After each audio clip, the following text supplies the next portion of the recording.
Yan, susubukan muna natin higpitan. So hinigpitan naman namin to, mahigpit naman. Kasi minsan maluwag lang yun eh.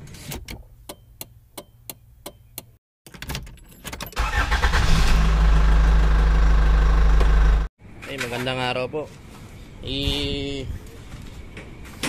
Gawan daw po namin ng video dahil si Sir, tapan ko po ito. Talagang follower ko mula noon pa. So ngayon nagkita kami para may video din. So bibigyan ko na lang din po kayo ng idea yung mga ginawa namin. So bali nagpa-change oil si Sir. Tapos general check up namin. Nakita namin yung racking pinion na repair namin. Nakasalpak na ba yun? Hindi pa.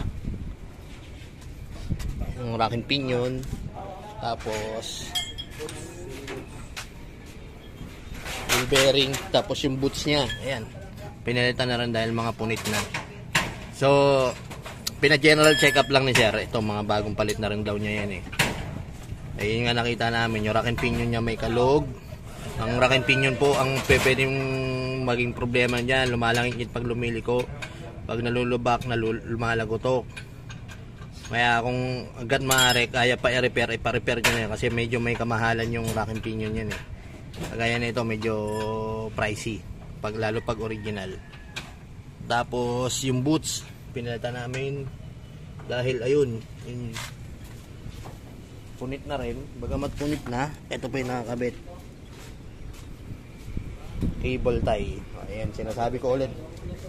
Ulit-ulit, sabi ko na ito, umiikot po yan. Habang bumibilis yung takbo natin, bumibilis din po yung takbo ng CB joint natin. So may boots yan, itong lock nyan, para malak natin ng maayos yung boots natin para di magtalsikan yung grasa. Pag talsikan yung grasa, matutuyuan, masira yung CB joint o kaya yung drive shaft. O yung ibang mga sasakyan, di pa napapalitan yung CB joint. Bali drive shaft assembly pinabal nyo, medyo pricey dahil dyan sa lock na yan. Kaya ito, huwag nyo pong lagyan ng plastic strap o cable tie. Palagi metal lock po yung ano yan, ilagay dyan para mas silyado.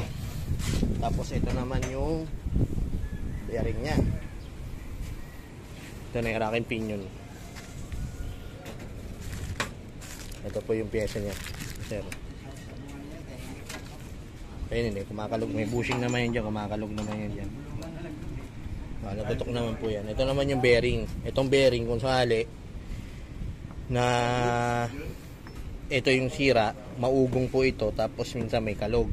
Pagka meron pong kalog, ang pinaka gagawin muna, susubukan higpitan yung tornilyo. Ito, balik tayo ulit.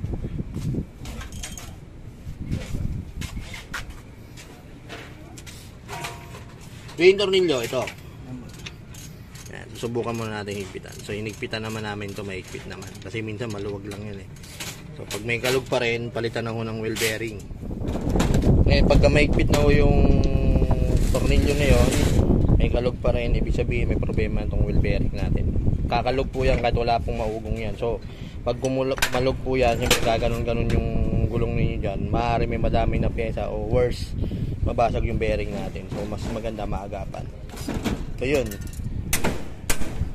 wheel bearing, racking pinion, tapos chinensol, general check up namin. Maraming salamat po kay Sir Victor na laging nakasubaybay sa akin. Galing pang ano yan eh, matagal nang gusto magpagawa ni Sir. Ngayon lang nagkaroon ng pagkakataon dahil nagbabarko. So yun eh, Sir Victor, ingat po. Maraming salamat lagi sa solid na suporta mula noon pa. Sobrang matagal ko ng follower si Sir. Tapos yun, wala na po ako sa tire center pa rin. Nasa General Trias, Cavite na po ako. Mag-ingat po tayong lahat.